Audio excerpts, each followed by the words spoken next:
Fala moçada, esse é mais um vídeo sobre a cobertura e os comentários da prova do Enem 2015. E esse é outro vídeo sobre a área de linguagens e códigos, como é uma área que tem uma quantidade de questões um pouquinho maior. Nós temos 2 vídeos falando desse tema.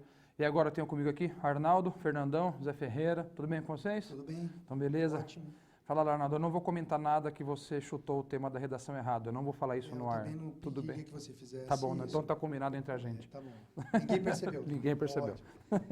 Varela, a prova de linguagens e códigos, na opinião, pelo menos da nossa equipe aqui, foi uma prova densa, pesada com textos que exigiam... Alguns textos foram bastante simples, né? Algumas questões foram muito fáceis. E eu acho que o aluno ganhou tempo aí para redação. Tá. Mas teve algumas questões aqui que, valha-me Deus, né? Exigiu a beça dos caras.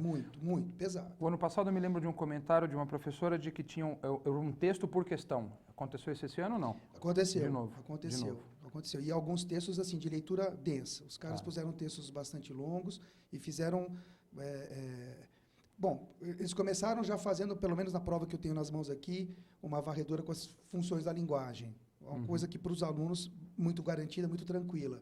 Mas provas com textos instrucionais, falando bastante sobre como deve se agir com o meio ambiente. Quer dizer, foi uma prova com elementos esperados, mas algumas questões, especificamente algumas questões, eu achei pesadíssimas. Judiou do aluno. Judiou. Achei que sim. E aí, Zé? Seus comentários, o que você achou? Concordo plenamente com o Arnaldo sobre o grau de dificuldade. Eu acho que foi bastante cansativa. Textos, principalmente, que levavam a 2 ou até 3 alternativas que a gente fica ali, pensa mais, aí vai tentando descartar uma coisa aqui, outra ali.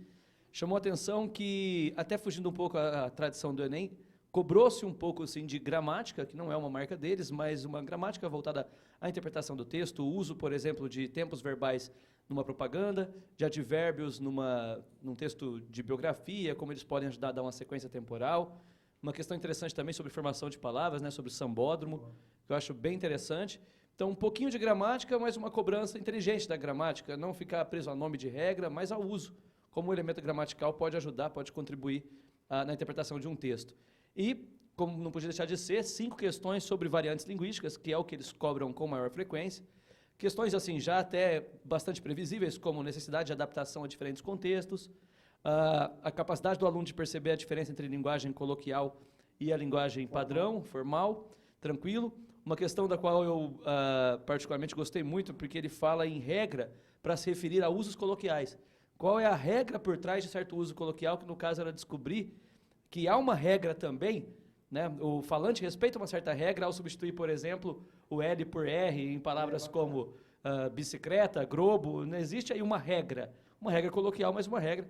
Eles usaram essa terminologia, achei interessante a quantidade de questões de variantes linguísticas, variantes de linguagem, bastante previsível também. Legal. Fernandão, e aí, sua opinião?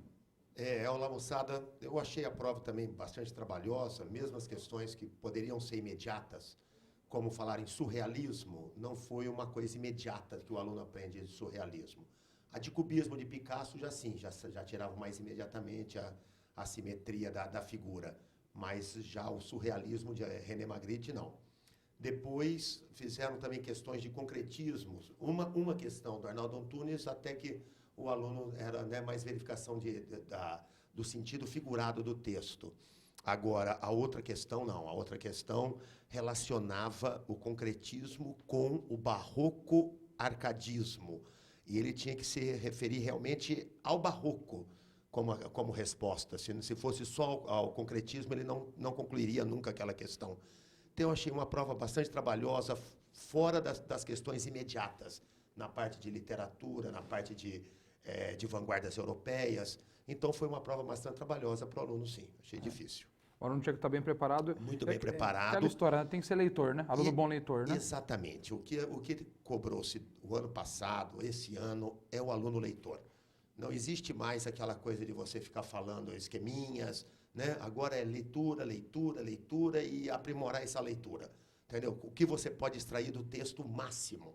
Isso daí que eu acho que é o encaminhamento do Enem. Porque, no mínimo, o cara que é bom leitor, ele vai ler rápido. Né? No mínimo, né? O cara já ganha tempo nisso. 40 testes, 40 textos Então, quer dizer, se não for leitor, ele não consegue. Ele chega na metade, ele já está muito cansado. Não tem nem o hábito, ele não tem, né? Exato. E não consegue verificar os textos das várias formas que eles pedem, né?